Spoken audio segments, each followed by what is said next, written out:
Mesdames, Messieurs, mes chers collègues, je vous propose... Ça me fait penser qu'il faut que j'aille chez le coiffeur, moi. Il faut que j'aille me faire couper les tifs. C'est ça. Ou demain matin. Ah, ok. Moi? Non, non, t'inquiète.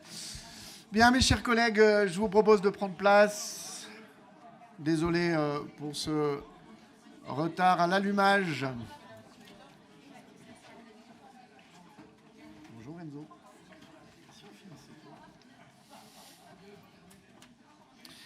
Bien, merci. Je vous propose de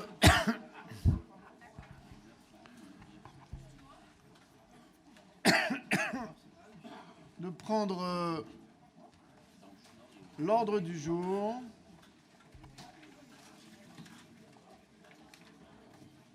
Ah, mais... Il y a des changements dans le...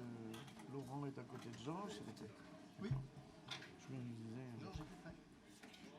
Je me disais Laurent là, non, il était plutôt là-bas. Mais... Voilà, ça, du coup, ça...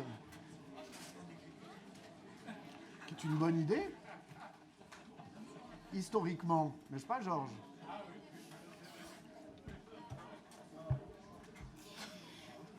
Ne me tentez pas. Ne me tentez pas.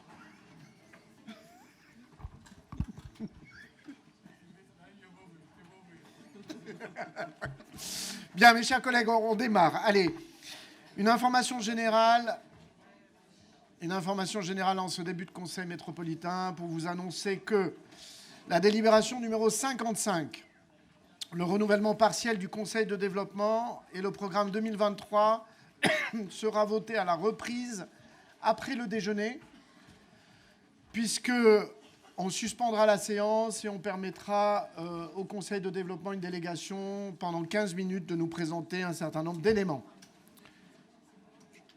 S'il vous plaît. Merci. Il vous est proposé comme secrétaire de séance, Chloé Pantel. Y a-t-il d'autres demandes? Non. Chloé Pantel est donc désignée secrétaire de séance. Est-ce que le procès-verbal du 7 avril 2023 appelle des observations? Non. Le rapport... Georges Oudjaoudi, pardon, excusez-moi. Oui, je donne la parole à Georges Oudjaoudi. Oui, j'avais sauté, excusez-moi.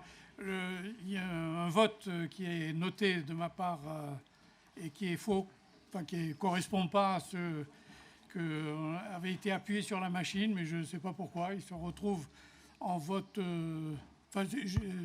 mon vote était pour, alors je ne sais pas ce qu'il est marqué dans le compte-rendu, mais je souhaite qu'il soit noté pour, même si ça n'a aucune incidence sur quoi que ce soit. Mais en tout cas, ça sera noté du coup, effectivement, au compte-rendu de cette session, pour clarifier les choses. Je vous annonce la nouvelle présidence pour le groupe MTPS. Il m'a été fait part que Marie-Noëlle Strecker n'est plus coprésidente, mais c'est Émilie Chalas qui devient coprésidente aux côtés de Laurent Tovist pour le groupe MTPS. Il m'est rapporté 3 absentes excusées, Annabelle Breton, Franck Fleury, Agnès Régnier. Et nous démarrons par le développement, l'attractivité, le rayonnement économique et la promotion du territoire sur la taxe de séjour, l'évolution de la grille tarifaire au 1er janvier 2024. Est-ce que ça appelle des observations? Non, on avait dit non, pas de débat. Je mets aux voix qui s'oppose, qui s'abstient. Opposition des deux groupes à adopter. La promotion du territoire, les accords cadres relatifs aux événementiels, qui s'oppose, qui s'abstient, adopté. Nous prenons acte du rapport du délégataire pour l'exercice 2021 au sujet de la SPL Alpexpo. On prend acte du rapport. Très bien. Sur les clusters économiques, les subventions aux associations de gouvernance des clusters et cotisations 2023, convention cadre 23-25 et convention d'application 23. Il y a plusieurs NPPV, Florent Cholat, Francis Dietrich, Salim Hadjidel, Sylvain Duloutre, Mélina Héranger. Y a-t-il des oppositions, des abstentions? Adopté. Sur la culture, l'éducation, la participation citoyenne.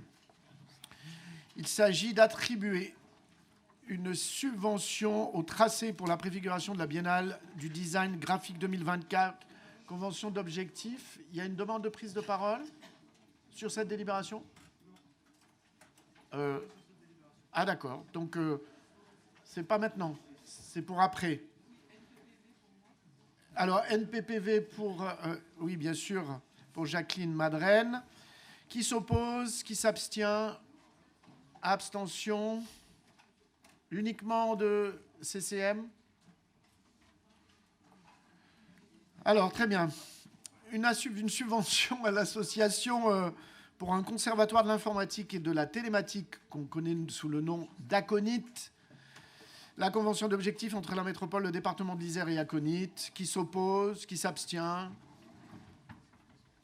Plutôt un bel objet. Bon. Adopté. Je laisse la parole à Thierry Semenaz, le vice-président sportif, parmi les sportifs, en lui laissant la parole pour l'événement France-Mexique, tout un programme. Thierry Semenaz. Eh bien, bonjour à tous et à toutes. D'abord, vous dire ma grande satisfaction d'avoir cette délibération mise en débat, ou en tous les cas qui nous permet d'avoir quelques informations concernant cet événement. M'arrêter sur deux choses initiales, c'est mine de rien, ce Stade des Alpes qui a fait beaucoup couler d'encre entre 2005 et 2008, aujourd'hui nous permet quand même d'accueillir sur notre territoire des événements relativement d'ampleur. Et deux, quand même mettre en avant les compétences qui, à mon avis, sont fortes des acteurs locaux, notamment du mouvement sportif, en matière d'accueil de grands événements. Parce qu'à titre indicatif quand même, dans le mois dernier, on a d'abord eu le GF38 contre l'AS Saint-Étienne, 15 000 personnes. Puis ensuite, beaucoup d'entre vous, j'espère, étaient présents pour la victoire des féminines au rugby contre le Pays de Galles. Et puis, j'espère que là encore, beaucoup d'entre vous pouvaient être présents pour voir la victoire du FCG Rugby en demi-finale du championnat de France contre le Stade Montois. Bon, bref, tout ça pour dire que ce Stade des Alpes, il contribue aussi effectivement au rayonnement de d'autres territoires. Et ouais, je sais qu'il y en a qui n'aiment pas le foot, alors donc c'est pour ça il y en a beaucoup qui discutent. Mais le 16 juin, donc le 16 juin prochain, et ce à 18h30, on va encore une fois avoir l'honneur de réceptionner dans notre Stade des Alpes l'équipe de France Espoir contre l'équipe du Mexique en préparation de l'Euro 2023. Alors pour ceux ou celles qui ne connaissent pas bien, l'Euro 2023, c'est quand même une compétition d'envergure. Et la Fédération française donc, a reconnu notre territoire comme étant capable d'accueillir ce match de préparation à l'Euro. Okay, y a une petite modification par rapport à ceux qui assistent à la commission, puisque en fait on avait parlé d'un jour de location du Stade des Alpes, mais on va avoir ça pour un jour et demi, et c'est pour cela que vous pouvez voir dans la délibération qu'en fait la convention précise les engagements et notamment le coût de mise à disposition du Stade des Alpes d'un montant de 52 500 € et pas 35 000 comme il avait été prévu en commission, parce qu'en fait on va leur donner le droit d'utiliser le Stade des Alpes pendant un jour et demi. Et donc je finirai juste par dire que peut-être que pour ceux qui ne connaissent pas ou celles qui ne connaissent pas, ce spectacle-là, il est quand même d'une qualité extraordinaire, hein. À l'intérieur de cette équipe Espoir, il y a quand même quelques joueurs dont vous connaissez à peu près tous le nom, hein. Donc voilà, je vous attends, ou nous vous attendons tous, le 16 juin à 18h30 pour assister à cette magnifique rencontre.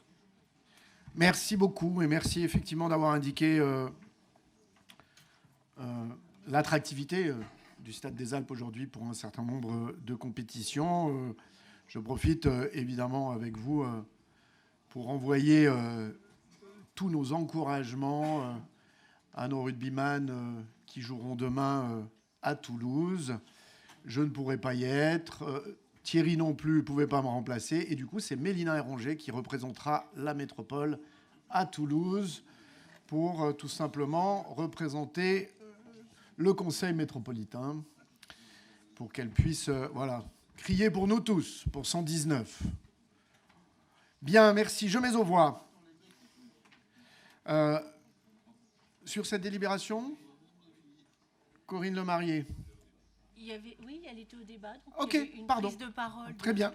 Du groupe Notre Métropole Commune, mais une prise de parole enthousiaste et extrêmement favorable.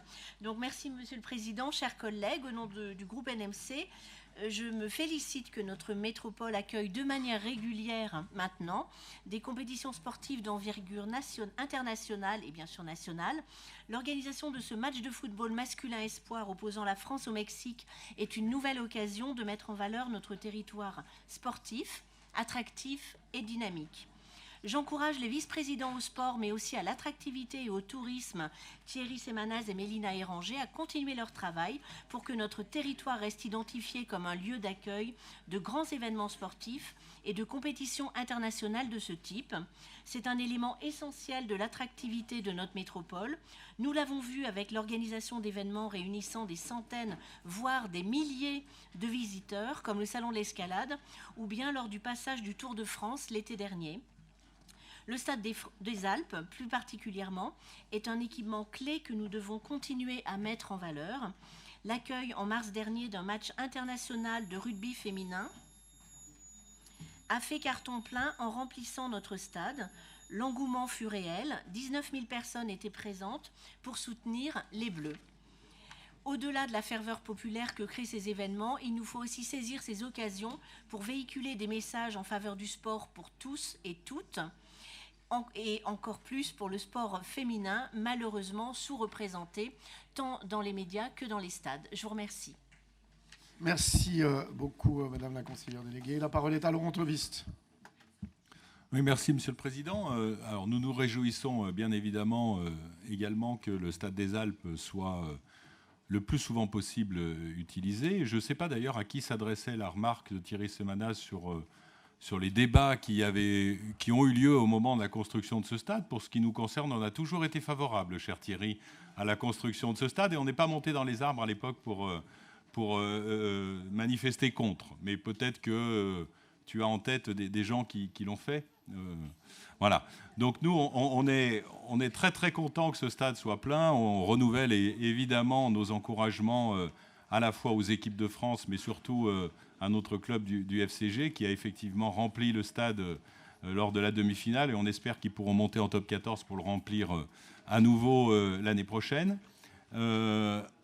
Au-delà de la délibération actuelle et du stade en premier plan, je voulais te réinterroger. Nous vous avons interrogé, Monsieur le Président, à plusieurs reprises. Il y a un groupe de travail sport qui a été mis en place au début de ce mandat, sur lequel nous n'avons plus du tout de nouvelles. On ne s'est pas réunis depuis un certain temps. Donc on aimerait bien que ce groupe de travail puisse se réunir à nouveau.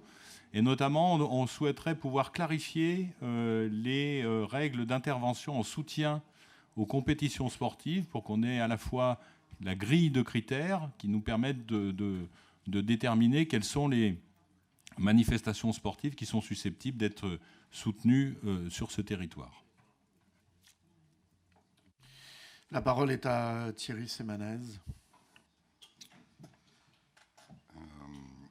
Alors on dévie un peu du strict sujet de la délibération, mais je remercie d'abord Corinne pour son intervention en disant quand même qu'effectivement le Stade des Alpes est un facteur de rayonnement de notre territoire, mais il est quand même d'abord et avant tout un outil pour avoir du sport de haut niveau. Et cet outil-là, il permet aussi de faire que, à l'intérieur de cet antre, les spectateurs ou les spectatrices puissent constater, réaliser qu'effectivement, le sport de haut niveau a quand même un intérêt.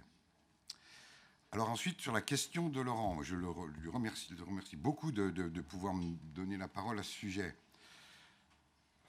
J'essaye d'aller au plus vite. En fait, un objectif politique assumé par Grenoble-Alpes Métropole est, je rappelle que nous n'exerçons pas la compétence sport au sein de notre institution, est de réfléchir à comment faire pour arriver à organiser le soutien et le développement du sport que nous on a qualifié ça comme ça dans le groupe de travail qui a travaillé depuis 2 ans, le sport d'excellence.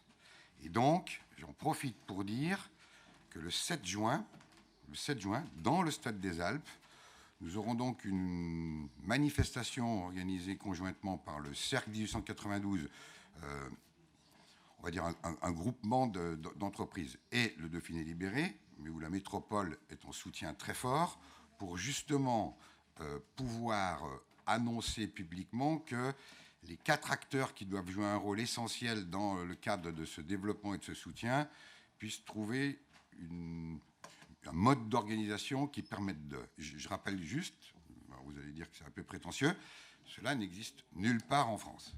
Donc il faut qu'on trouve les moyens de faire que les acteurs institutionnels dont nous sommes, que les communes sont, que les départements sont, que les acteurs économiques, que les acteurs, on va dire, éducatifs, l'université, GEM, le rectorat, et puis évidemment le monde sportif, puissent trouver un moyen de s'organiser pour que dans les années qui viennent, eh bien, on mutualise certains moyens afin d'aider des sportifs, des associations, des éducateurs pour le développement du sport d'excellence. Alors je reviens à la question précise de Laurent qui dit le groupe de travail n'a pas été réuni. Alors Laurent, je t'ai déjà dit, je crois qu'on t'a déjà répondu, mais je vais le préciser publiquement. En fait, dans le cadre du travail que on avait à exécuter, ce groupe de travail, il a évidemment travaillé d'arrache-pied, parce que je vous garantis, nous avons été très actifs dans ce cadre-là. Par contre, effectivement, les groupes politiques auxquels on avait fait appel pour avoir leur avis sur l'organisation de ce travail n'ont pas été ressollicités parce que là, on était dans un cadre de travail extrêmement technique suite aux orientations prises collectivement. Et donc, je redis à Laurent, oui, courant juin, nous aurons le temps de pouvoir vous restituer le travail sur lequel nous avons bûché et qu'on voit comment faire pour qu'effectivement, dans le deuxième semestre 2023, nous le mettions en œuvre. Donc je lui redis publiquement, oui, les groupes politiques qui avaient contribué, avec lesquels on avait travaillé initialement, auront un point d'étape, mais qui, j'espère, débouchera vite sur quelque chose d'extrêmement concret.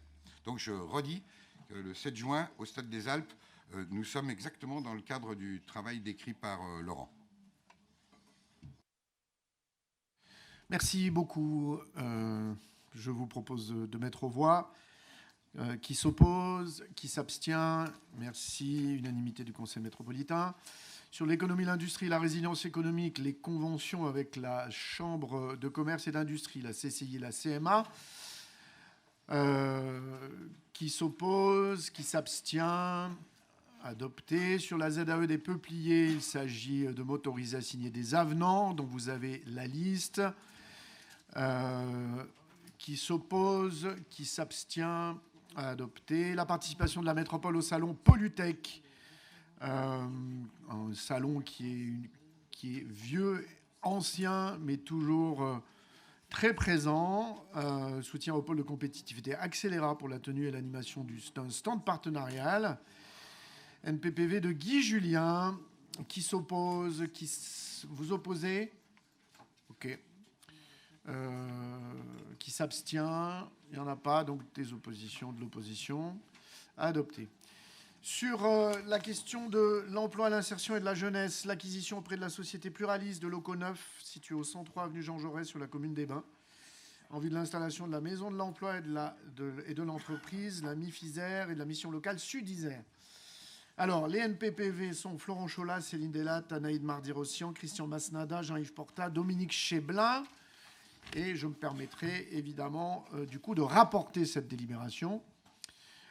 Donc, il vous est proposé, après de nombreuses négociations, discussions, que nous puissions acquérir auprès de Pluralis des locaux qui sont situés à Hébin, avenue Jean Jaurès, pour 230 mètres carrés, pour un montant de 1 700 € le mètre carré, après négociation avec Pluralis, soit un montant de 390 000 € hors taxe.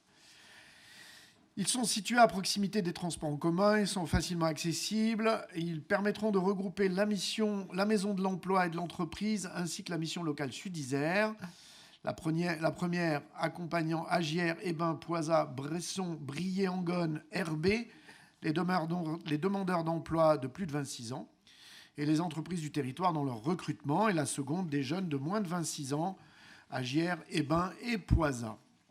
Les deux structures étaient jusqu'à présent dans des locaux qui n'étaient pas situés au même endroit, à Hébin, et qui étaient par ailleurs peu visibles et peu accessibles pour les usagers, ce qui est quand même toujours un petit sujet. Un projet de rapprochement géographique des deux structures a donc été étudié pour favoriser là aussi le travail commun et leur visibilité. Donc ce sera donc le cas. Elles seront désormais situées en rez-de-chaussée d'un immeuble d'habitat neuf en cours de livraison. Et les travaux d'aménagement intérieur seront réalisés par la métropole. Donc il vous est proposé d'approuver ainsi l'acquisition de ces locaux. Y a-t-il des demandes d'intervention? Oui, Dominique Cheblin. Étant NPPV, je peux quand même intervenir? Oui, d'accord. Normalement, non. Non. C'est ça. Voilà. Et alors, Alban Rosa demande la parole. Merci, Monsieur le Président. Donc, je ne suis pas NPPV, je peux intervenir, c'est très bien. La délibération qui est proposée aujourd'hui est une très bonne nouvelle pour notre territoire, pour la métropole et particulièrement pour les communes d'Hébin, de Gières et de Poisat. Jusqu'ici, vous l'avez dit, les locaux de la MIF avaient sur Hébin peu de visibilité et dissociés de ceux de la mission locale Sud-Isère, également sur Hébin. Cette délibération approuve l'acquisition de locaux permettant d'accueillir tous nos publics. C'est formidable pour les habitants de cette partie du territoire qui pourront aller au même endroit tout au long de leur parcours. C'est aussi pour nous la capacité de porter une dynamique commune entre Maison de l'Emploi et mission locale. Comme on a pu le faire aussi sur Saint-Martin-d'Air ou encore à la Tronche avec des locaux communs entre la Maison de l'Emploi et la mission locale du Grésivaudan. Cela répond à notre volonté politique d'accompagner les personnes les plus éloignées de l'emploi le mieux possible, en fluidité et en partenariat. La Maison de l'Emploi et de l'Entreprise couvre les territoires de Saint-Égrève, Saint-Martin-de-Vinoux, Fontanil, mais aussi Hébin, Gières et Poisat. C'est une association qui est partenaire de la métropole. Elle est en lien avec la mission locale Sud-Isère au sein du territoire qui accompagne les publics plus jeunes de 16 à 25 ans sur le chemin de l'emploi ou bien sur la formation. La MIF est soutenue comme les autres au sein du territoire du Pli, un territoire plus large que notre métropole qui recouvre 5 EPCI. Il nous apparaît ici important de rappeler que lors de cette délibération sur l'emploi, c'est la première des solidarités. L'emploi reste le meilleur moyen pour sortir de la pauvreté et c'est aussi un formidable vecteur de confiance en soi et d'épanouissement professionnel et personnel. Après, si globalement, sur le territoire métropolitain, le taux de chômage est peu élevé, quand on regarde plus finement sur certains territoires, la situation est bien plus contrastée. Le taux de chômage varie entre 17 et 35% dans des QPV, et tout particulièrement chez les jeunes et les femmes en situation monoparentale. La force d'une stratégie conjointe entre Maison de l'Emploi et mission locale, ce n'est pas seulement de traiter la question de l'emploi, mais c'est aussi de traiter toutes les questions autour de la santé, autour des mobilités, autour de l'accès au logement. Et du coup, les personnes accompagnées ont en majorité un niveau de diplôme infra-bac, que dans les maisons de l'emploi, 75% des publics ont le RSA, et que cette politique métropolitaine participe très fortement à une justice sociale et à la lutte contre la pauvreté, qui est une de nos priorités au sein de cette métropole. Donc nous voterons bien sûr pour cette délibération. Merci. Merci beaucoup. La parole, il y a 3 demandes de prise de parole. Je rajoute dans la liste des NPPV Laurent Amadieu, en espérant que j'ai oublié personne d'autre, mais s'il y en a d'autres d'ici le vote, Florent Cholat. D'abord, la parole est à Marc Audon. Si c'est un sujet d'intervention, on les prend dans l'ordre. Marc Audon. Oui, merci Monsieur le Président, chers collègues. Au nom du groupe NMC, nous sommes très contents de cette délibération parce que la Maison de l'Emploi et de l'Entreprise, rassemblée avec la mission locale Sud-Isère, dans un lieu unique, proche, et à Hébin, avec lesquels nous avons, avec plusieurs de nos communes, déjà tissé des liens forts pour l'emploi, le soutien au territoire, et pour nous, une très bonne nouvelle. Alors, en février, nous avions participé avec les maires du secteur sud grenoblois à la rédaction d'un courrier pour saisir la direction de Pluralis et pour expliquer l'importance pour nous que revêtait ce projet. Nous tenons à souligner ici la réponse positive qui arrive aujourd'hui avec une délibération qui va concrétiser ce projet. Et c'est pour nous vraiment un sujet vraiment motivant. Je voulais dire aussi que les communes du sud grenoblois connaissent, ça a été rappelé par notre collègue, de vraies problématiques d'insertion, de réinsertion vers l'emploi et qui touchent particulièrement les jeunes, les plus précaires et les personnes aussi proches de l'âge de la retraite. Et les communes tout autour qui ont parfois plus de difficultés à accéder au relais de Pôle emploi ou autres, trouvent à travers ces structures une vraie aide territoriale. Et je veux vraiment le souligner. Il y a les accompagner vers différents types de formations, d'emploi, mais aussi répondre à la précarité numérique que nous rencontrons dans nos communes, qui est, on va dire, vraiment un sujet très important. Et on peut souligner quand même le travail qui est fait, et avec le soutien très fort de la métropole, et pour dire ici, ensemble, que nous soutenons fortement les missions locales dans leur mission, dans leur travail et dans leur déploiement. Alors, un accord a pu être trouvé avec le bailleur Pluralis, et cette acquisition est aujourd'hui actée. L'année prochaine, les usagers de nos communes pourront bénéficier d'un service public complet et d'insertion et de réinsertion dans un lieu stratégique et dédié. Alors, nous en profitons vraiment pour souligner le travail qui a été fait et le travail de fond de la métropole pour aller vers l'essentiel et favoriser l'insertion de tous, et en particulièrement des 16-25 ans. Je vous remercie. Merci beaucoup. La parole est à Sylvie Cussig. Merci, Monsieur le Président. Bonjour à toutes et tous. Le groupe ACT, à son tour, se réjouit pour cette acquisition qui conforte notre volonté forte de promouvoir l'accès à l'emploi, la formation et l'insertion professionnelle. En positionnant ainsi ce local sur un axe desservi par 2 lignes chrono en proximité, il donne toute leur chance aux personnes qui cherchent une réponse à leurs questions d'emploi et de formation. Il est à saluer la mobilisation des maires de Gières, Poisat, Bresson, Herbey, Venon et Hébin pour les démarches auprès de Pluralis pour l'acquisition de ce local par la métropole. C'est un exemple simple, mais tellement efficace de ce que le collectif métropolitain peut apporter sur des sujets aussi importants que l'emploi et la formation. Je vous remercie. Merci beaucoup. La parole est à Claude Soulier. Oui, merci Monsieur le Président. Écoutez, j'ai entendu le nom de Briançonne tout à l'heure dans votre présentation. Je tiens ici à rappeler que nous n'avons pas adhéré à la MIF Emploi. Je crois que l'ancienne mandature l'avait fait, avait adhéré. C'était pas ma volonté, en tout cas, et notre volonté aujourd'hui de le faire. Mais pour ma part, la MIF Emploi qui est installée à Hébin a déménagé il y a 2 ans, puisque avant elle était au-dessus de Picard, donc avec un axe passant, à côté de l'arrêt de bus Maisonneuve, le C4, avec une très grande visibilité, et a souhaité déménager pour intégrer les locaux du centre W, avec, je crois, un investissement pour faire des travaux à peu près de l'ordre de 100 000 €. Et vous me dites qu'aujourd'hui, cette association va redéménager. Pourquoi pas, mais c'est quand même un budget de 500 000 €. Et à l'époque, j'avais demandé un compte-rendu justement de l'action de cette association.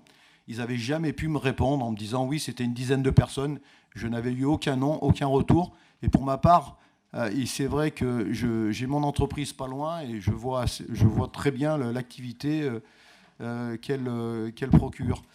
Donc voilà, bon, mon groupe a choisi de voter pour. Moi, je suis assez dubitatif par rapport à l'investissement et l'action qui est menée par ce type d'association, d'autant plus qu'aujourd'hui, le problème n'est pas de trouver de l'emploi, le problème, c'est de faire travailler les gens, puisque tout le monde recherche aujourd'hui à embaucher, toutes les sociétés, du moins, recherchent à embaucher, mais personne n'arrive à embaucher.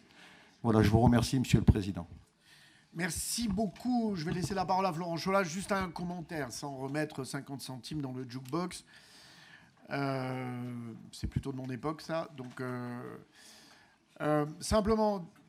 franchement, considérer aujourd'hui que le seul problème, c'est la difficulté de recrutement, ça voudrait dire que finalement, les entreprises sont aussi elles-mêmes particulièrement mauvaises d'être dans l'incapacité de trouver finalement des salariés. On sait très bien que tout ça est quand même plus compliqué actuellement. Et que globalement, moi, je vous invite quand même à regarder les taux de retour à l'emploi qu'on a sur nos dispositifs, sur nos politiques, puisque souvent on dit il faut évaluer, il faut évaluer, il faut évaluer.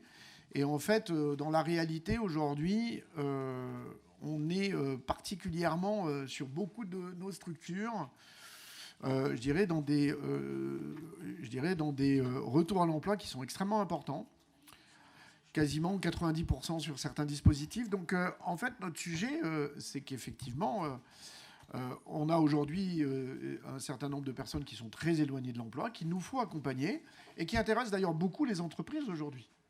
Beaucoup les entreprises. Et je dirais même un mot, juste que moi, j'ai entendu aujourd'hui des entreprises nous dire, et moi, j'interviens dans des dossiers auprès du préfet de personnes qui sont en attente de régularisation sur le territoire français et qui ont trouvé l'entreprise, qui ont trouvé le patron, et qui ont des lettres de soutien des patrons dans la restauration, dans plein. Je l'ai fait en tant que maire, évidemment, et sur lequel on n'a pas de réponse, hein, en fait. Et puis, globalement, on n'arrive pas à les remettre. Donc, voilà, je pense que ce sujet-là, on avait déjà évoqué ce sujet, c'était sur une délibération qui avait été présentée par la première vice-présidente. On parlait de nos difficultés de recrutement.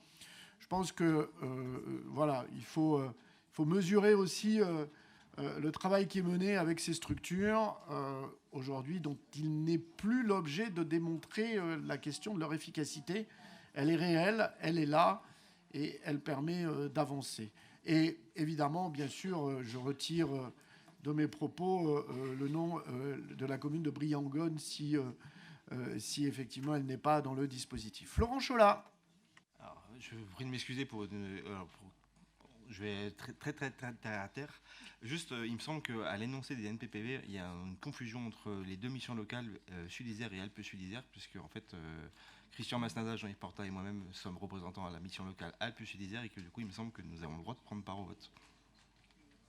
C'est une très bonne remarque. Vous pouvez regarder. Excellent. Merci beaucoup, Florent Cholat. Pierre Labrier. Alors du coup, mon intervention va dans la suite de ce qu'a dit Florent Cholat. Elle est complètement technique, mais le Code général des collectivités territoriales stipule qu'une délibération, c'est la présentation orale d'un texte, le texte et les discussions orales qui suivent le texte et le vote. C'est tout ça une délibération. Donc on a l'habitude de dire « ne prends pas part au vote », mais on devrait dire « ne prends pas part à la délibération ». Présentation orale et intervention orale comprise. C'est pour ça qu'on ne peut pas parler avant une délibération. Et non, justement, Céline, la loi 3DS a changé un certain nombre de choses. Dans les établissements publics, le vice-président peut parler. Et dans les structures privées, comme la mission locale Sud-Isère, par exemple, si elle représente la collectivité financeuse. Donc les conseillers municipaux autour de la table qui sont membres de la mission locale Sud-Isère ne peuvent pas parler ni voter. Et par contre, si on représente la métropole dans ce conseil d'administration, on peut parler et voter. Et puis sur la question de Briey-en-Gaune, aujourd'hui c'est une politique métropolitaine, il faut s'en réjouir qu'elle serve tous les habitants, même si à des moments, je le dis, parce qu'à Échirolles, on avait une mission locale, une mission pour l'emploi, une maison pour l'emploi très engagée dans la question de l'emploi. Aujourd'hui, c'est un pot commun. Il faut l'avoir en tête pour cette politique métropolitaine qu'il faut évidemment soutenir. Voilà qui est bien dit et très bien dit. Donc, je vais mettre aux voix en ayant... voilà, je laisse les services, ceux qui seront NPPV, et pas que du vote, mais du début jusqu'à la fin, comme le dit très bien Pierre Labrier. Je mets aux voix qui s'oppose, qui s'abstient. Du coup, plus personne. Formidable. Tout ça a permis. Alors, sur le pli FSE, la validation des plans de financement d'opérations internes portés par la métropole, qui s'oppose, qui s'abstient, adopté. Le Forum des métiers de l'orientation, approbation des tarifs et de l'allocation des stands, qui s'oppose, qui s'abstient. L'avenant à la convention des nouvelles structures ou activités pour les structures d'insertion par l'activité économique, la 14, qui s'oppose, qui s'abstient. Adopté. L'attribution d'une subvention au fonctionnement de l'association Groupement des entreprises d'insertion de l'Isère. Qui s'oppose? CCM, Géo. Qui s'abstient? Il n'y en a pas. Attribution de subvention au fonctionnement et d'aide au démarrage d'entreprises d'insertion portées par Envie Sud-Est et Envie Rhône-Alpes. Qui s'oppose? Même vote. Qui s'abstient? Adopté. Attribution d'une subvention de fonctionnement à l'association Territoire Insertion 38 au titre de l'année 23. Qui s'oppose? Même vote. Qui s'abstient? Adopté. L'attribution d'une subvention au fonctionnement à l'association Emmaüs Grenoble au titre de chantier d'insertion, l'atelier Lucie Coutaz. Qui s'oppose? NPPV d'Émilie Chalas. Très bien. Qui s'oppose? Qui s'abstient? Adopté. Attribution d'une subvention à l'association Info Jeunes 38 au titre de son action, la Boussole des Jeunes. La 19. Qui s'oppose? CCM, Géo. Qui s'abstient? L'attribution d'une subvention d'investissement à l'association départementale de gestion et de promotion du dispositif École de la deuxième chance en Isère, l'E2C, pour le réaménagement des locaux de l'E2C. Il s'agit de m'autoriser à signer la convention Céline Delatte en NPPV, Sabine Léraud en NPPV. Qui s'oppose? Qui s'abstient? Adopté. Sur le commerce et l'artisanat, les unions commerciales, il s'agit d'attribuer une subvention à l'association La Belleville au titre de l'année 2023. Qui s'oppose? Qui s'abstient? Unanimité. Sur la cohésion sociale et territoriale, la culture, l'éducation et la participation citoyenne, le programme d'action 2023 du programme de réussite éducative 15-18, prévention spécialisée NPPV de Pierre Béjagie. Qui s'oppose? Qui s'abstient? Adopté. La programmation 2023 du programme de réussite éducative 2 ans, 16 ans, contrat de ville. Alors, j'ai une liste de NPPV, je vous la cite. Peut-être qu'elle est incomplète, mais peut-être qu'elle est complète. Pierre Béjagie, Salima Gidel, Evelyne Decaro, Corinne Lemarié, Sabine Léraud, Laetitia Rabi. Pas d'autres? Non. Alors, je mets aux voix. Qui s'oppose? Qui s'abstient? Adopté. Nous arrivons à l'habitat, le logement et l'hébergement. Le vice-président Nicolas Béron-Pérez. Le logement d'abord, les priorités du plan d'action 2023. Il s'agit de la délibération numéro 24. La parole est au vice-président Nicolas Béron-Pérez. Merci, Monsieur le Président. Attendez, Monsieur le vice-président. Oui, Laurent Touris. Sur la précédente, là, en fait, c'était quoi la justification? Parce que moi, il me semble que j'étais membre du GIP. Est-ce que c'est lié au fait d'être membre du GIP ou sur les NPPV? Non, visiblement non. Non, c'est pas le GIP, hein? Non. D'accord, ok. Donc c'est bon, conforme. La parole est au vice-président Nicolas Béron-Pérez. Oui, Christophe, j'ai une question au préalable. Pour pouvoir bien délibérer, il faut savoir avec qui on délibère, sur quoi on délibère et dans quel cadre on délibère. Dans la presse, il y a eu plusieurs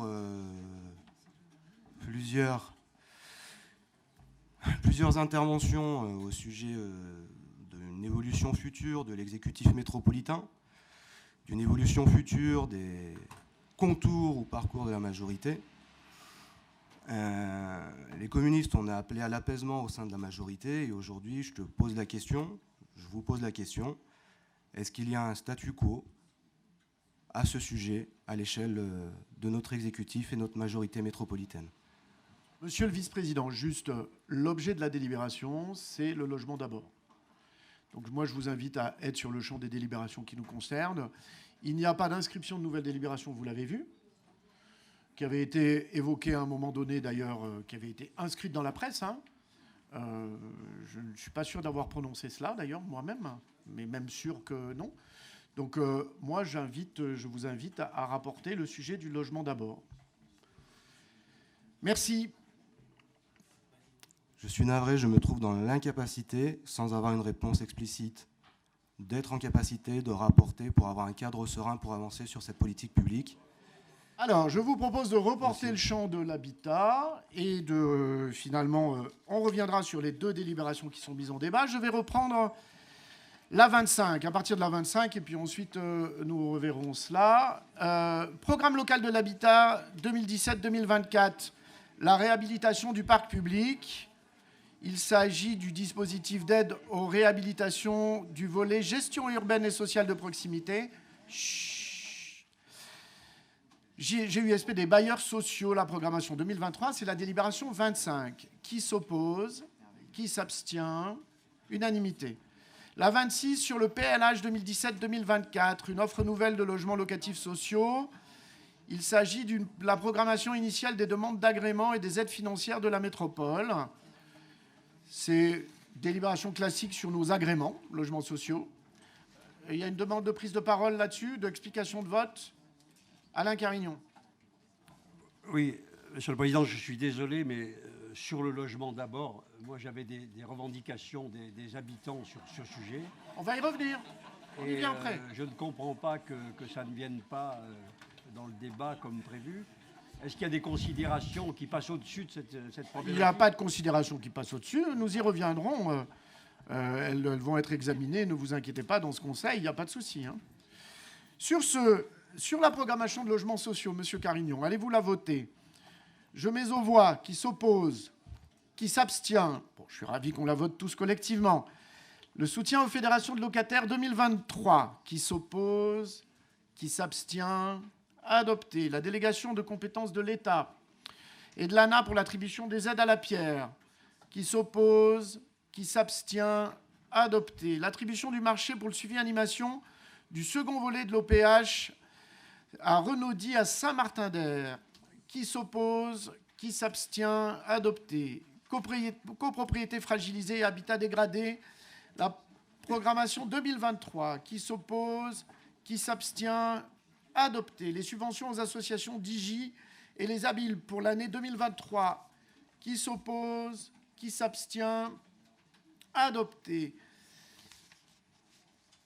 La programmation du volet santé de la politique de la ville dans le cadre de la santé, stratégie et sécurité alimentaire. Qui s'oppose? Qui s'abstient? Adopté. Je laisse la parole à Corinne Lemarié pour la délibération 34, le soutien à la Maison des Femmes Grenoble-Alpes. La parole est à Corinne Lemarié. Est-elle là? Formidable. Elle est dans le coin, on l'attend, elle est par là. Oui, oui, elles viendront de vous, Monsieur le Président. C'est sûr. N'importe quoi. N'importe quoi. Non, c'est bon.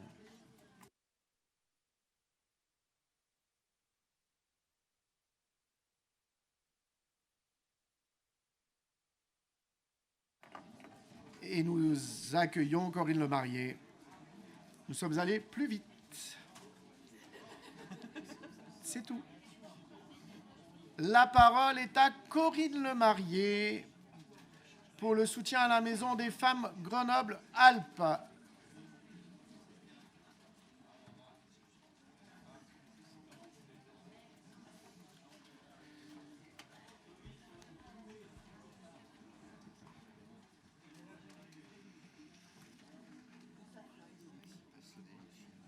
Alors, en attendant que tout ça s'installe, Solidarité politique de la ville, le Fonds d'accompagnement social aux transitions, nous avons deux programmations. La deuxième programmation 2023 de l'appel à projet permanent en fonctionnement, la 35, qui s'oppose, qui s'abstient, abstention de CCM et de Géo ou pas? Non. Décidez-vous. Elle dit non, elle dit oui. Il y en a un qui dit non, l'autre qui dit oui. Comme quoi, pas tout le monde est prêt quand même. Hein. Le fonds d'accompagnement social aux transitions. Oui, mais vous aussi ça flotte, Monsieur Carino. Ça flottille. Première programmation 2023 de l'appel à projet permanent, ce coup-ci en investissement. La 36. La numéro 36. Qui s'oppose, qui s'abstient, abstention aussi. Je laisse la parole à Corinne Lemarié pour la délibération 34, le soutien à la Maison des Femmes Grenoble-Alpes. Merci, Monsieur le Président. Vraiment, je présente de très très plates excuses à vous-même et à tous mes collègues, mais je n'avais pas pu imaginer que nous irions si vite. Et j'ai essayé de faire un petit bilan des formations que nous avons lancées hier sur l'égalité femmes-hommes. Et je me réjouissais avec votre conseiller du succès de ces formations. Donc là, nous sommes toujours sur le sujet de l'égalité femmes-hommes et notamment sur le sujet des violences faites aux femmes. L'Association universelle portait un projet d'unité d'accueil et d'accompagnement pluridisciplinaire de femmes victimes de violences. C'est une association qui porte ce sujet sur le territoire français. Et il y a une trentaine de maisons qui sont ouvertes ou en voie d'ouverture. Et le projet métropolitain est justement de répondre favorablement à la demande de l'association d'un soutien métropolitain pour contribuer à son installation et son fonctionnement à hauteur de 25 000 € pour l'année 2023. Alors pour mémoire, qu'est-ce que cette Maison des femmes Grenoble-Alpes ? C'est un projet qui vise à une prise en charge pluridisciplinaire des femmes victimes de violences. L'offre de soins est portée par le centre hospitalier universitaire dans une démarche interdisciplinaire, donc somatique et psychique. Et des associations spécialisées sont liées à ce projet. Donc, il s'agit des associations Solidarité Femmes, Milena et Rialto issues de secours qui mettent à disposition du personnel pour compléter l'accompagnement sur le volet social, hébergement et juridique. Il y a également un accompagnement psychologique et en conseil conjugal et familial qui est proposé. Ce projet a pour objet de créer des liens étroits entre cette unité d'accueil et d'accompagnement des femmes victimes de violences, le centre de planification et d'éducation du Chuga et l'unité de pédiatrie médico-légale. Et dans un second temps, il sera envisagé l'ouverture d'une unité de prise en charge des mutilations sexuelles, puisqu'un des médecins qui est dans cette maison des femmes est spécialisé sur ces sujets de mutilation sexuelle, et d'un centre de prise en charge de psychotraumatisme, ainsi que la possibilité de déposer plainte sur place. Cette maison des femmes, elle a déjà ouvert en novembre 2022 et elle est dans des locaux pour le moment que l'on tient secrets, c'est-à-dire que les personnes qui sont intéressées par le sujet et qui sont des plaignantes peuvent s'y rendre en envoyant un lien en envoyant un mail et elles reçoivent ensuite un contact. Vous avez bien compris que l'idée était d'éviter l'intrusion dans ce genre de lieu, puisque c'est aussi un lieu, enfin voilà, c'est un lieu où on reçoit des victimes, l'intrusion du conjoint, de l'époux, enfin voilà, tout ce qu'on veut, de l'auteur des violences, qui viendrait perturber et qui limiterait aussi l'accès à ces femmes victimes de violences. Donc ce type de lieu est absolument essentiel, parce que je reprends juste 2 minutes ma maintenant assez ancienne casquette d'avocate qui a pris en charge des victimes de violences.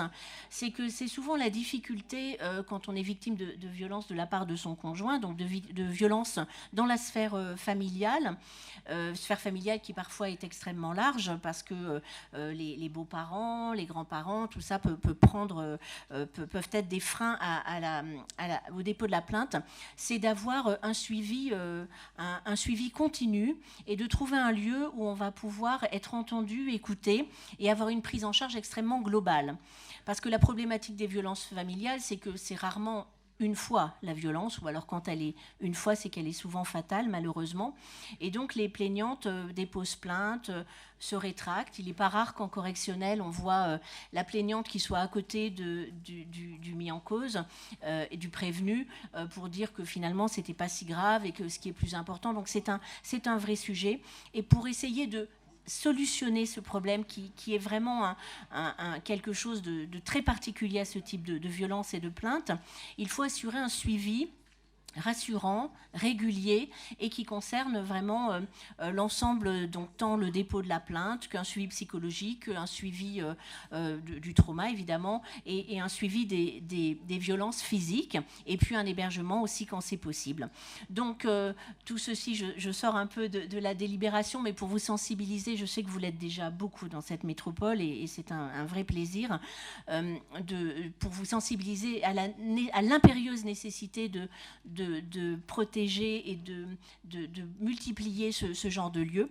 Donc le sujet aujourd'hui de notre délibération, vous avez les chiffres qui vous ont été donnés, donc je vous les épargnerai de nouveau.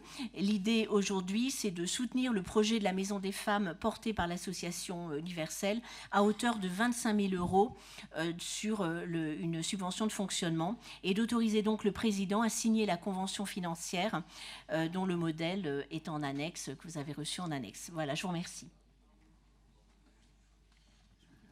Merci. La parole est à Sylvie Cussig. Merci, Monsieur le Président. Chers collègues, avant de parler proprement de la délibération qui nous occupe, j'aimerais rappeler quelques chiffres. Depuis le début de l'année, 146 femmes ont été victimes de leur conjoint ou ex-conjoint.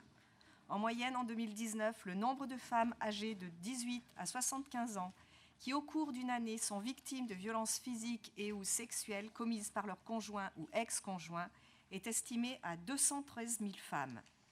Au vu de ces chiffres, je pense qu'il est tout à fait indispensable de soutenir la Maison des Femmes qui a ouvert en novembre 2022.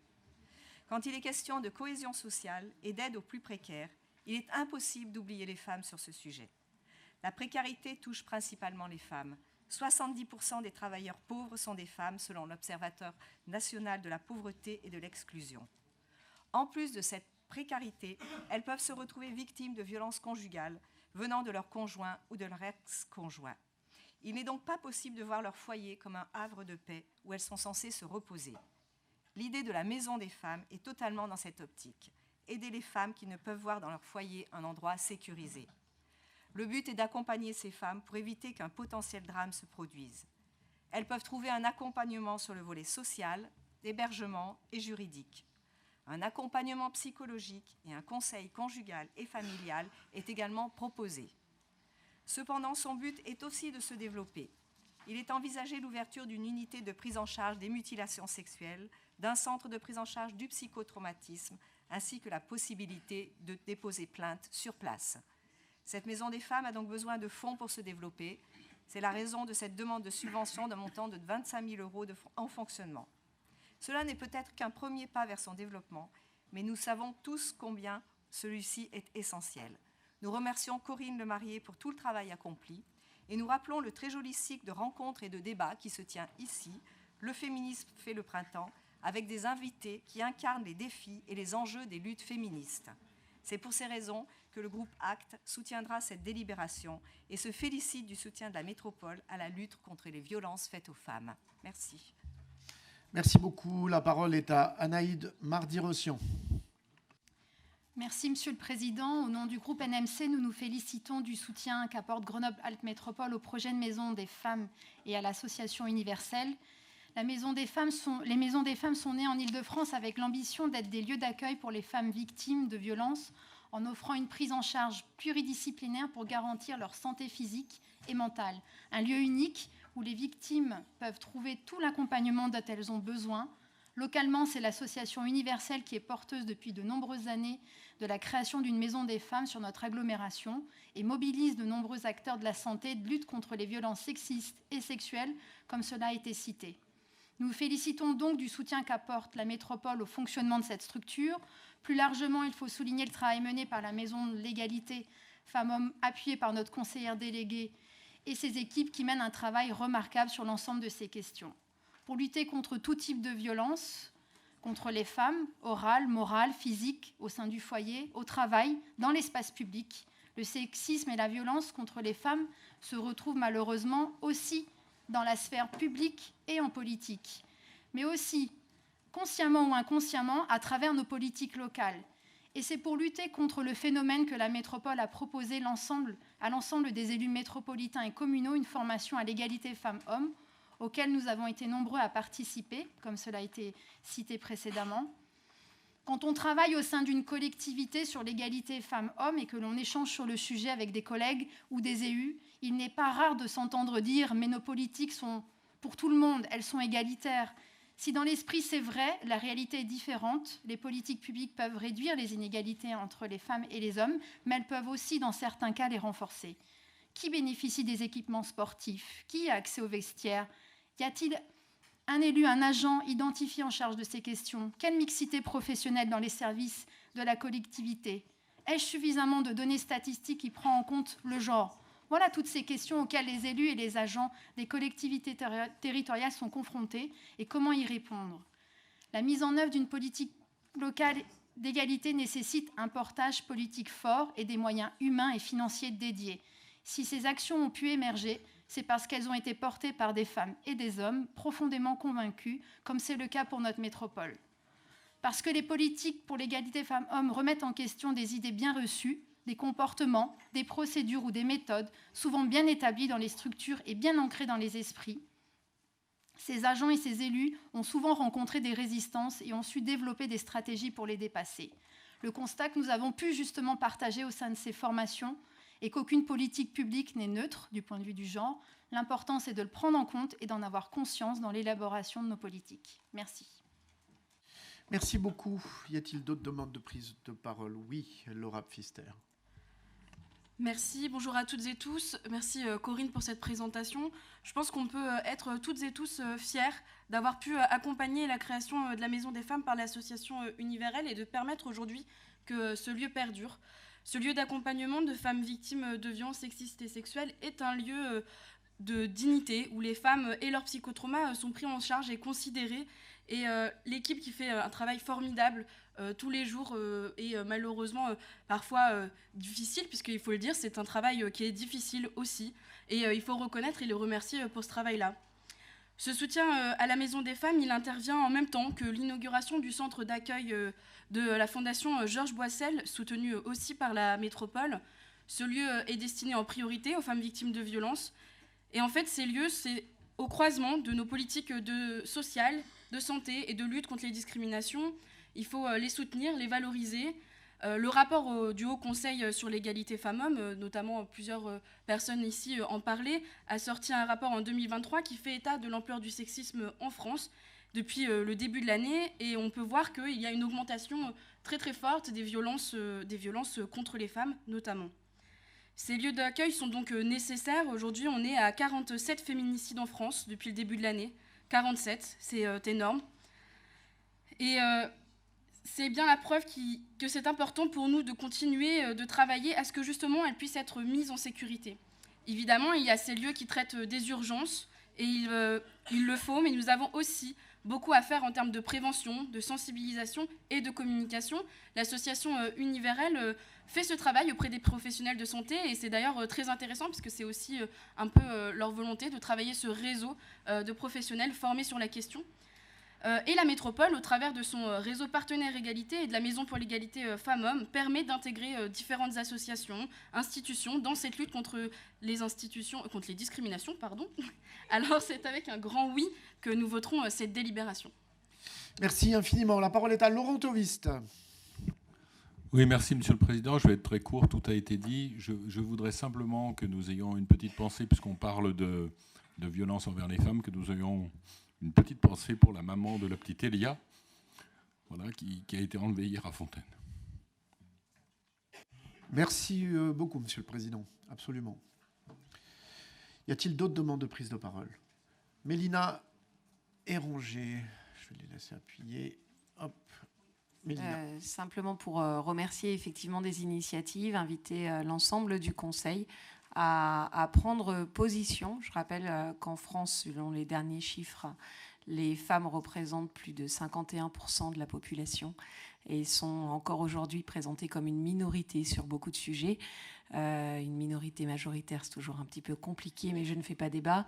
Et donc, j'aimerais vraiment que, y compris sur ce type de prise de parole, les hommes, vous n'hésitiez pas à prendre la parole avec nous, puisque les questions que je ne comprends toujours pas, comme « es-tu féministe ?», j'espère que chacun de nous l'est, puisque plus de la moitié de la population est constituée de femmes, et que pour moi, ce n'est pas un sujet d'être féministe ou non. Merci, Madame la Vice-présidente. La parole est à Marc Audon. Et j'avais demandé la parole, Monsieur le Président, avant d'entendre Mélina, et je l'en remercie justement pour équilibrer les prises de parole et pour dire que ce sujet était très intéressant et peut-être souligner notre engagement et la formation qui a eu lieu hier. Nous étions plusieurs élus et élues à y participer, et je voulais quand même souligner le travail qui a été fait et dire que l'impact dans nos politiques publiques, cette réflexion-là, cette capacité en tant qu'élu à prendre, on va dire, un pas de côté pour réfléchir à cela et à l'intégrer dans notre façon de penser demain était fondamental. Et bien entendu, ce qui a été rappelé en termes d'engagement dans nos communes, hein, on le vit tous les jours, de présence, d'aide et de soutien et d'accompagnement, c'est notre responsabilité politique. Merci beaucoup. Je laisse la parole à Pierre Labrier. Alors moi, pour le coup, c'est après avoir entendu Mélina Héranger que j'ai proposé de prendre la parole pour dire un tout petit mot, m'associer également à toutes les volontés politiques qui viennent d'être formulées par les uns et les autres.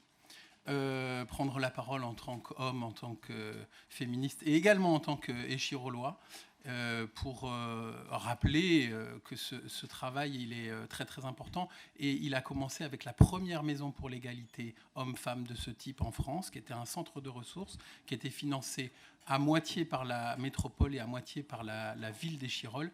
Donc toutes les initiatives qui feront que demain tous nos équipements publics sont des maisons pour l'égalité femmes-hommes, et qu'il n'y aura peut-être un jour plus besoin d'une maison pour porter l'égalité femmes-hommes, car les mairies, les centres sociaux, les équipements jeunesse, le monde sportif sera en soi une maison pour l'égalité femmes-hommes. Merci beaucoup. Je me permets juste d'inviter encore une fois le plus grand nombre de nos collègues à s'inscrire à ce cycle de formation. Parfois, l'évidence n'est pas juste. Ce qui peut paraître évident à un moment donné de considérer que finalement, et ça a été très bien dit par Anaïde Mardi-Rossian tout à l'heure, lorsqu'elle a dit que, évidemment, tout le monde, nous cherchons à faire des politiques égalitaires.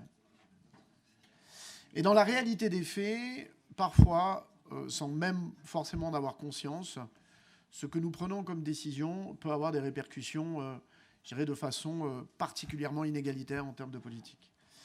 Et c'est là où on doit, je pense, tous collectivement, peut-être cogiter un peu plus et se doter d'outils qui nous permettent de beaucoup plus, finalement, nous interroger sur l'impact de nos politiques et finalement, si elles servent les causes que nous défendons. Défendre des causes est une chose, c'est important, c'est évidemment essentiel, mais finalement s'assurer que dans l'ensemble des politiques publiques que nous menons, et puis cela doit aussi nous inviter à regarder les choses pas de façon générale sur la question de la place des femmes, mais c'est finalement dans les politiques jeunesse sur la place des filles, des petites filles, dès le plus jeune âge, dans ce que nous menons en place. Parce que tout simplement, il y a là, dès ce jeune âge, des mécanismes qui se mettent en place, qui finalement vont s'imposer. Et on l'a vu hier dans nos échanges, à quel point des choses finalement très anodines sont porteuses finalement d'impact lourd et durable sur tout simplement, je dirais, la place des unes et des autres dans nos différentes structures. Je mets aux voix, qui s'oppose, qui s'abstient, unanimité. Merci en tout cas à tout ce mouvement dans notre territoire formidable et plein d'énergie, sans qui rien ne serait possible en fait. Merci en tout cas. Je passe la parole. Nous sommes sur la prévention de la délinquance et la prévention spécialisée autour du programme d'action de sécurité et de prévention de la délinquance 2023 au titre de la mise en œuvre de la stratégie territoriale, la 37, qui s'oppose, qui s'abstient, adopté. La dotation financière 2023 à l'association APAZ et la convention annuelle d'objectifs et de moyens à une PPV de Pierre Béjagie, qui s'oppose, qui s'abstient, adopté. Nous arrivons à la question des ressources, finances, évaluation des politiques publiques et le dialogue de gestion. La délibération 57, je laisse la parole au vice-président Raphaël Guerrero. Pour le budget principal et le budget annexe, il s'agit des comptes administratifs 2022. Et à l'issue du débat, je laisserai la présidence à la première vice-présidente pour le vote. La parole est à Raphaël Guerrero. Bonjour à toutes et à tous. Comme d'habitude, un diaporama pour illustrer quelques chiffres que vous retrouverez dans leur intégralité dans le rapport. On va attendre qu'il s'affiche.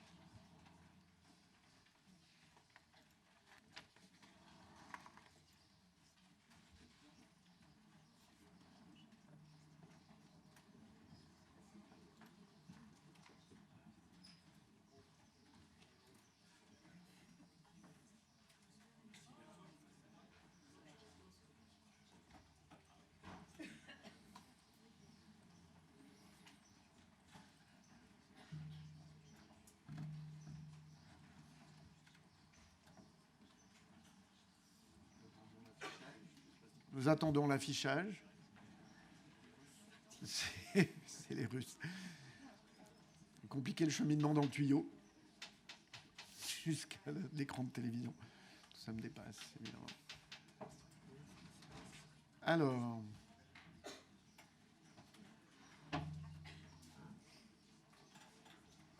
Bien, formidable.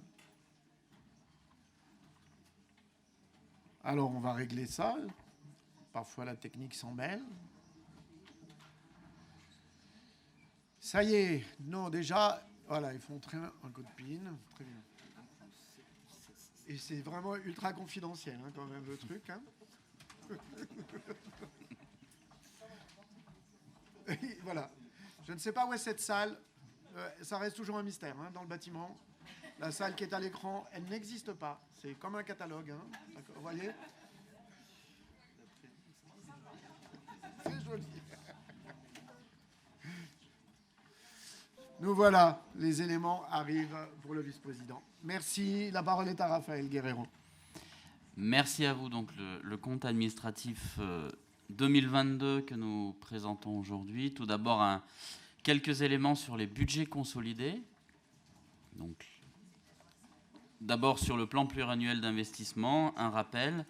206 millions d'euros qui ont été effectués en 2022, c'est plus 13 millions d'euros par rapport à l'année dernière. Et le taux de réalisation est intéressant puisqu'il est à 83% de nos prévisions. Et on voit que 64% de nos dépenses d'investissement, soit 130 millions d'euros, concernent l'adaptation, atténuation au changement climatique et les mobilités inclusives et l'espace public.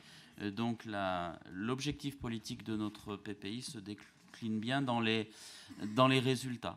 Un point aussi que l'on a ouvert comme dossier cette année sur le budget climat et ce qu'on appelle aussi le budget vert en intégrant la méthode I4CE de l'Institut pour l'économie et le climat qui a fait l'objet de plusieurs séances de travail avec l'ensemble des groupes de notre conseil.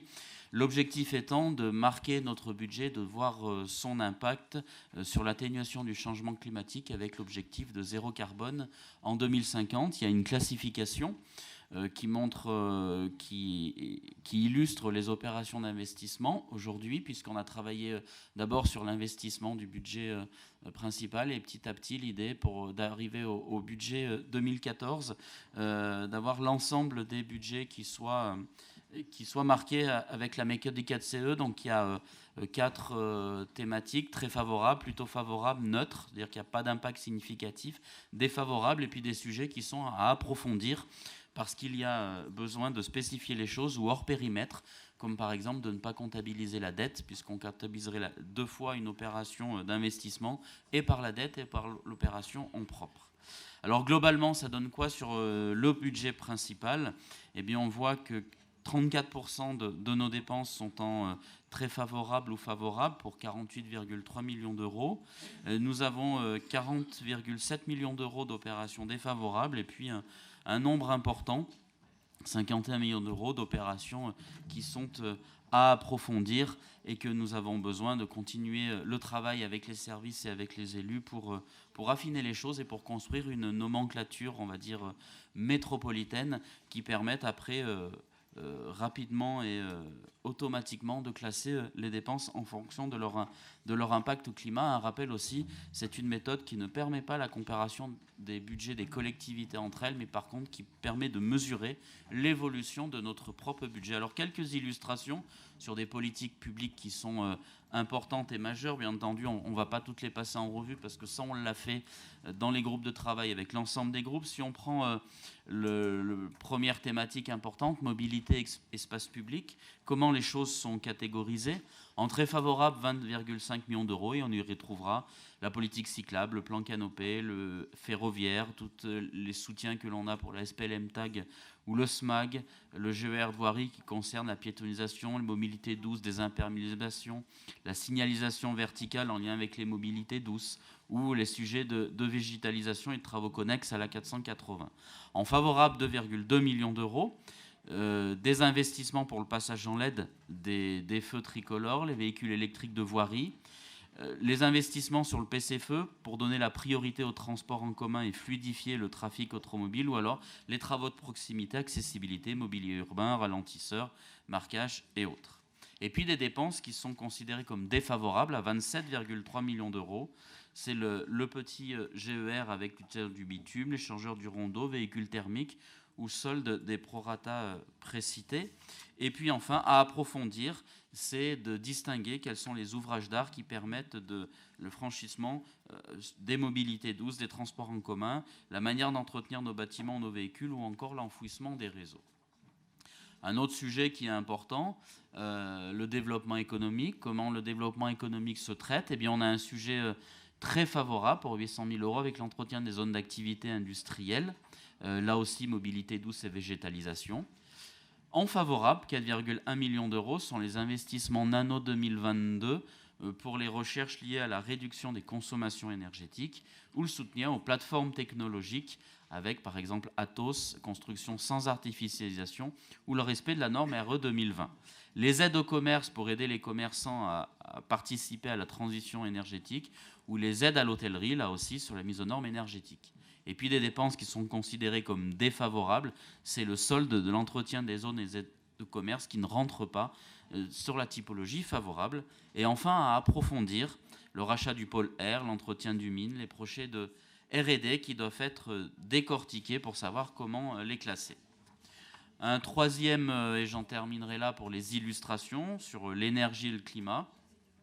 Et bien entendu, pour 3,1 millions d'euros, très défavorable, dispositif Murmure, l'aide à la rénovation énergétique des PME, au dispositif Fonds Chaleur, et en favorable, 1,5 million d'euros, la primaire bois, qui a permis de réduire la consommation de bois, l'accompagnement à la ZFE. Alors ça, c'est un sujet qui doit être travaillé, qui a été soulevé en groupe de travail, et savoir si c'est pas un sujet qui peut aller en très favorable. Donc là, les équipes sont en train de travailler, le sujet en lien aussi avec l'amélioration de la qualité de l'air, donc c'est une thématique qui a amené à évoluer.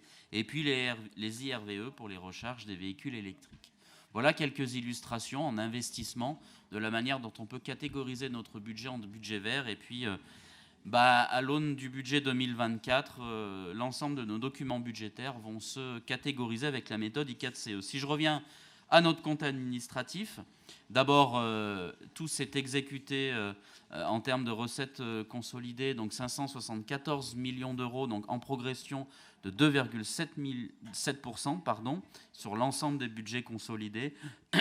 Et vous voyez que la fiscalité directe est reversée. On verra tout à l'heure quelques éléments. C'est une part importante de nos recettes avec aussi les compensations fiscales et l'ensemble des dotations de l'État. Nous avions voté un budget sans augmentation des taux, donc ils vous sont rappelés. À noter de plus en plus que nous dépendons des dotations de l'État et que le pouvoir de taux de notre conseil métropolitain diminue à mesure des réformes que nous avons connues jusqu'à présent. Pour l'instant, jusqu'au budget 2022, nous sommes compensés à l'euro près, voire même un bonus sur la compensation de la taxe d'habitation avec les produits de TVA. Sur les dépenses de fonctionnement, tout budget confondu, elles augmentent de 4,6%, donc plus vite que l'augmentation des recettes. Et vous voyez qu'il y a une part importante sur les reversements aux communes, ACDSC, et la masse salariale à hauteur de 104 millions d'euros. Et si on fait un focus sur la masse salariale, donc 2022 contre 101,5 tout budget confondu en 2021, eh bien on a une évolution de 3,1% hors services communs et des mises à disposition des collectivités. Nous avons la revalorisation du point d'indice de 3,5%. Nous avons le GVT. Nous avons aussi la mise en œuvre du pack d'amélioration sociale avec la généralisation des tickets restaurants. Nos ratios financiers, nous sommes avec notre traditionnelle matrice. Vous voyez le budget principal 2022 avec une légère dégradation par rapport au 2021. Nous restons dans la zone verte et nos budgets autonomes 2022 qui, eux, sont en très bonne situation financière. L'encours de la dette s'élève à 798 millions d'euros à fin 2022, une augmentation de 16 millions d'euros tout budget confondu, avec un endettement du budget principal et du budget des déchets, et à contrario un désendettement de l'ensemble des autres budgets. Un point important, presque 14% de notre dette, c'est un endettement, je dirais, pour les autres, mais qui sont les autres? Ce sont nous, les communes, GEG ou le SMAG, pour un montant important de 86 millions d'euros. Si on regarde que le budget principal seul, quelques éléments rapides: 407 millions d'euros, en progression de 2%. 51% de nos recettes viennent de l'État et le reste de la fiscalité directe. Et l'on voit la part importante des dotations de l'État qui remplacent des anciennes recettes avec un pouvoir de taux. Ils sont désormais à 192 millions d'euros.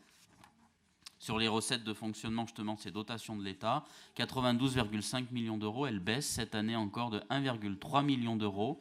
Donc la DGF intercommunalité est stable, elle augmente même légèrement de 100 000 euros. Et c'est la DGF par compensation qui continue à baisser de 1,4 million d'euros. Et depuis 2015, nous avons perdu l'équivalent de 159 millions d'euros. Sur les dépenses de fonctionnement du seul budget principal, 321 millions d'euros, elles augmentent un peu plus que l'augmentation des recettes, 2,9% contre 2% pour les recettes. Et vous voyez que la plus grosse part de dépenses de fonctionnement, c'est le reversement aux communes pour 37% ou les dépenses de la masse salariale pour 23%. Les ratios du budget principal, l'épargne nette est de 26,6 millions d'euros, elle diminue de 4 millions d'euros par rapport à 2021. Un sujet important que je soulève toutes les années, c'est que ça ne couvre pas l'entretien du patrimoine métropolitain à hauteur de 40 millions d'euros. Le taux de marge est de 6,6%, le taux de financement est de 19% et la capacité de désendettement reste de bon niveau à 7,2 années. Et compte tenu de l'ensemble des hausses et des évolutions qu'on a connues en 2022, nous travaillons à une mise à jour de notre prospective financière et que je tâcherai de présenter à l'ensemble des groupes du Conseil de métropole. Sur l'encours de dette, donc la dette nouvelle sur le budget principal en 2022, c'est 83 millions d'euros, un taux moyen qui évolue légèrement puisque les taux ont augmenté. Et l'encours de dette est de 620 millions d'euros contre 595, soit en 2021, soit un endettement supplémentaire de 25 millions d'euros. Notre emprunt euro-franc suisse, on en est où de la désensibilisation? Elle nous est toujours profitable. Sans désensibilisation, nous aurions eu un taux de 22,2% au 1er janvier de 2022. Et le gain net depuis la mise en place est au 31 décembre 2022 de 4 millions d'euros par rapport à ce que nous aurions payé si nous n'avions pas désensibilisé. Nos engagements hors bilan, vous les voyez, la courbe diminue, c'est que nous avons garanti moins de prêts liés aux constructions de logements sociaux, une baisse de 68 millions d'euros. Et on mesure tout ça avec le traditionnel ratio Galan qui est de 12,1%. Il doit être inférieur à 50%, donc on est bien. Et il y a eu, je le précise, baisse de production de logements sociaux, c'est lié au Covid, bien évidemment. Les participations au sein des établissements publics locaux, je ne vais pas vous commenter le graphique parce que vous pourrez le lire tranquillement. Les faits marquants, c'est recapitalisation de la SPLM TAG pour 2,64 millions d'euros et Alpexpo pour 525 000 euros et cession de quelques actions de SPL, ALEC 1 000 euros, Innovation 1 000 euros et La Sagesse 1 820 euros. Et pour terminer, nos budgets annexes, les ratios habituels, donc ceux en lien avec l'énergie, les déchets, capacité d'autofinancement de 11 millions, 37% d'autofinancement, 28 millions d'investissements, 13,6 millions d'euros de dette et 1,25 années de capacité de désendettement, donc ce qui est de bon niveau. Photovoltaïque, 100% d'autofinancement et 21 000 euros d'investissement. Les réseaux de chaleur, 53% d'autofinancement et 9 ans de capacité de désendettement, 48 millions d'euros de dette. Et service public de l'efficacité énergétique, il n'y a pas d'investissement, c'est un budget de fonctionnement seul de 4,4 millions d'euros et il y a une subvention d'équilibre du budget principal de 1,6 million d'euros. Nous avons les budgets annexes du cycle de l'eau, ils sont 3. Pour l'eau, 71% d'autofinancement, 13 millions d'investissements, 45 millions d'euros de dette et 3 ans de capacité de désendettement. Pour l'assainissement, 74% d'autofinancement, 14 millions d'équipements, 30 millions de dettes, 2 ans de capacité de désendettement. Et pour GEMAPI, 38% d'autofinancement, 3 millions d'équipements, 2 millions de dettes et 2 ans de capacité de désendettement. Donc ces budgets du cycle de l'eau se portent bien. Et enfin, les 5 autres budgets annexes. Stationnement en ouvrage, pas d'autofinancement, 8 ans de capacité de désendettement. Les locaux économiques, aucun autofinancement, 6 millions d'euros de dette et 31 années de capacité de désendettement. GFU, faible investissement de 200 000 euros et pas de dette. Opération d'aménagement, pas d'investissement et pas de dette. Et enfin, logement d'abord, il n'y a que du fonctionnement, 2,3 millions d'euros et à noter 1 million d'euros de subvention du budget principal. Et j'en ai terminé, je vous remercie. Merci pour cette bonne présentation, effectivement, très synthétique, mais qui donne effectivement l'essentiel dans les différents budgets. Y a-t-il des demandes? Oui, Pierre Béjagy. Merci, Madame la Vice-Présidente. Bonjour à toutes et à tous, chers collègues. Je tiens d'abord encore une fois, à remercier les services pour la qualité du document complet qui a été transmis en annexe de la convocation. Et document qui se complète et s'améliore au fil des ans dans son contenu, notamment. Pour ceux qui l'ont lu, c'est une mine d'informations importante sur ce qu'est notre métropole aujourd'hui. Remercie aussi les services pour leur motivation à traduire techniquement l'orientation politique que nous avions donnée au travers du budget climat. Ce n'est pas chose facile, mais mon collègue Vincent Fristo reviendra dessus. Pour revenir aux chiffres et à la situation financière de notre métropole, je reprendrai un article d'hier dans le Dauphiné Libéré qui concernait l'une de nos communes. Et je dirais, les comptes de la métropole sont au vert. Et nous tenons à remercier le vice-président pour son implication, sa rigueur intellectuelle, même s'il nous arrive parfois d'être en désaccord. Ces désaccords sont techniques, souvent, parfois politiques, mais n'empêchent pas de souligner la qualité du travail de fond. Ces comptes au vert nous permettent de tenir les objectifs de la feuille de route ambitieuse dont nous nous sommes dotés.